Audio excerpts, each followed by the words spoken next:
We'd like your question to be submitted in writing. All right, Ian Alterman is up next. On deck is Barry Kissin, and on double deck is Nick Bryant. Okay, so Reverend Ian Alterman is a friend of mine from New York 9/11 Truth. I just wrote about him for Huffington Post in their religion section. I'll talk about how they censored little bits of that because it was perfectly timed to help promote this event, and it was a good post. Ian talks about God is truth in that piece, and we'll talk about it today. So, Reverend Ian Alterman, put your hands together.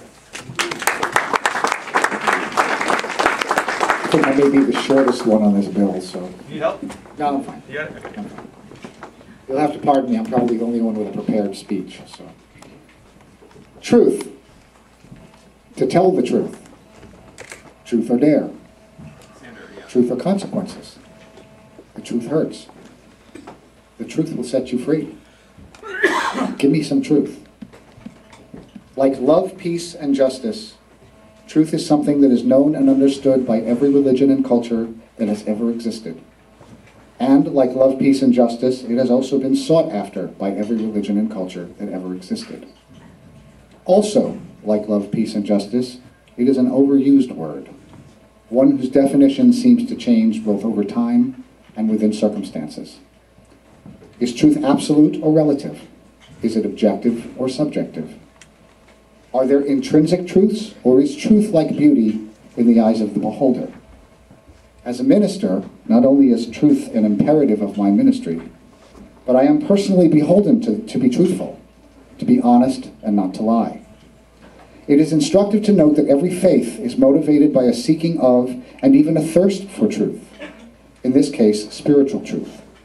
And non-believers are equally motivated by truth, in their case, scientific truth.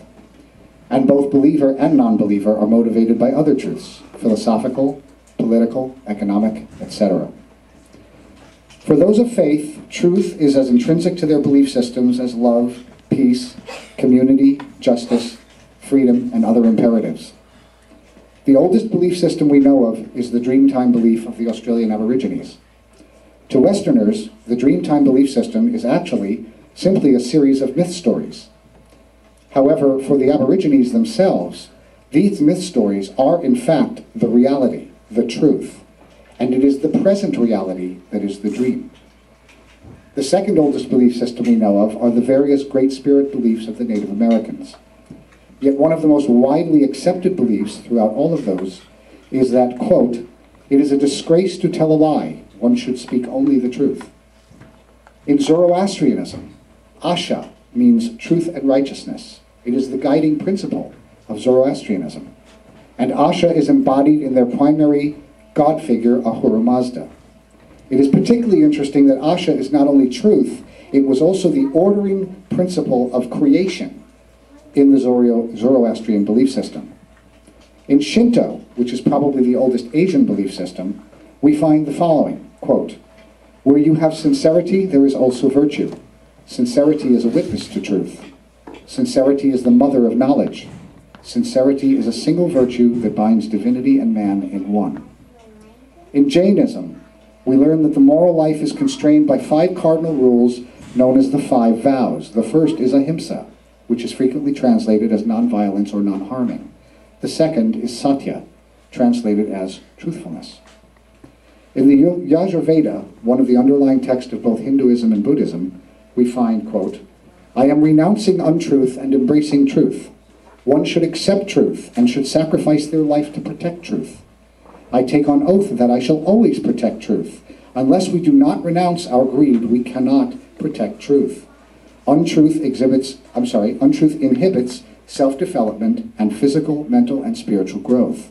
Therefore, we should all adhere by truth." With respect to the Abrahamic monotheistic religions, in Exodus, God is described as, quote, "merciful, gracious, long-suffering, and abundant in goodness and truth." And truth is among the 3 most common words in Psalms and Proverbs, and among the prophets. In the Quran, Muslims are admonished to, quote, "mix not truth with falsehood. Do not conceal the truth." And in Christianity, of course, God is love. But love includes truth. It is not very loving to lie or deceive, is it?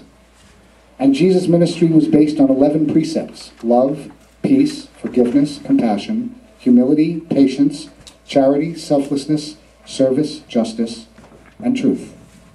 John notes about Jesus that, quote, "The Word was made flesh and dwelt among us, full of grace and truth."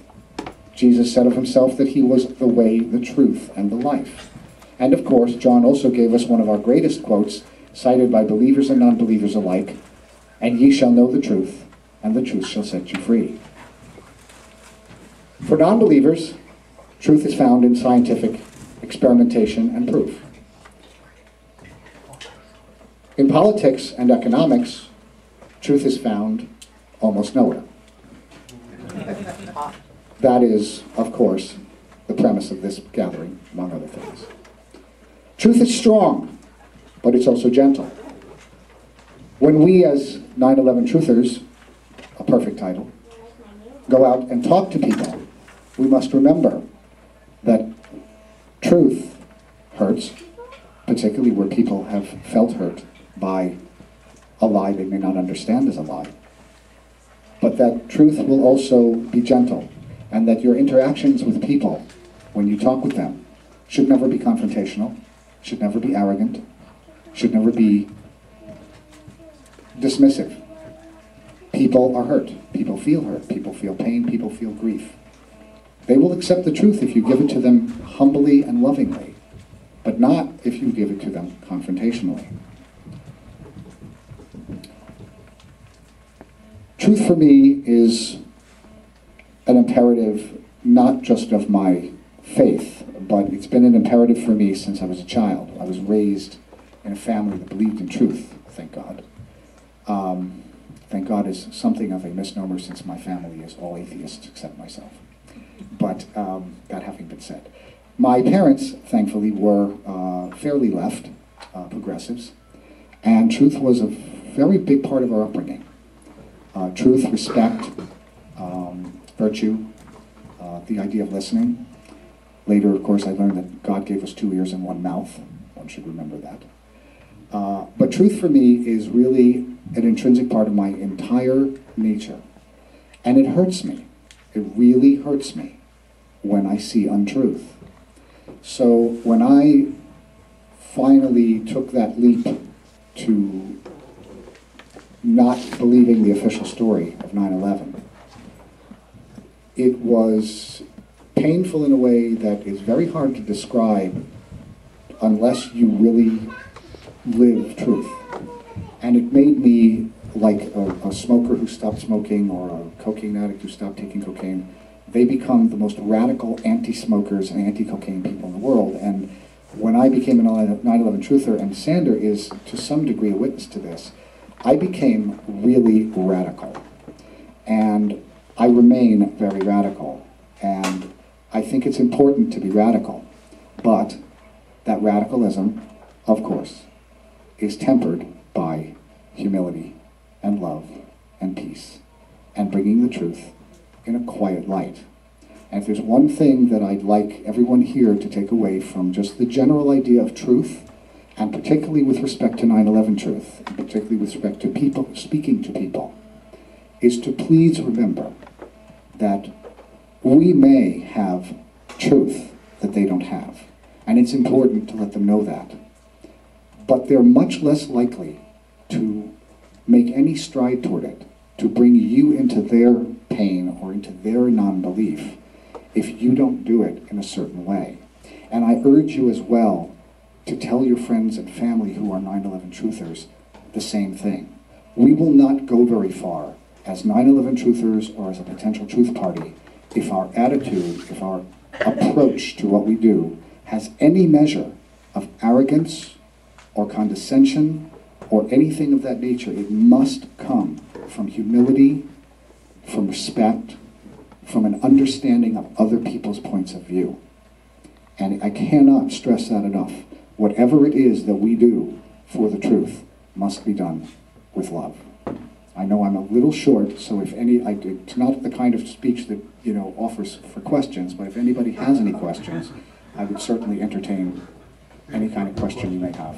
Good. The traditional single question? Anyone? Yeah. Please. Why are progressives so allergic to 9/11 and other